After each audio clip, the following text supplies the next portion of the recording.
Hi, this is Felipe from UserGuiding. Do your URLs change for each user or show a dynamic behavior? This video will show you how to use your dynamic URLs for page targeting and redirection. First, let's have a quick review of page targeting and redirection.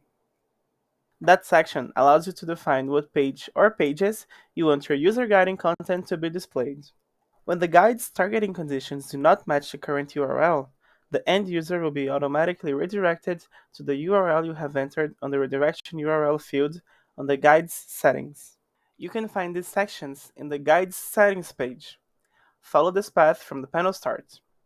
Guides, select your desired guide, and then settings. Here is the page targeting section, and here is the redirection section. Let me show you an example of it. Our URL here has a variable in the middle of it. So, to use it, you can use the start with rule and the ends with rule together to set the targeting to all the URLs that start and end with the same domain. So here's our example. We have the page targeting section with a rule that starts with myplatform.com and ends with -log. So any URL that matches these conditions, your content will appear.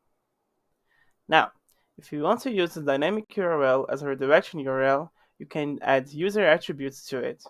These attributes need to be created by you and sent to us. You'll learn how to do that in another video. Reminder: when using a dynamic URL as a redirection URL, you won't be able to use the opening extension shortcut from the panel. You'll need to go to the corresponding URL and open the extension from there. I hope this was helpful.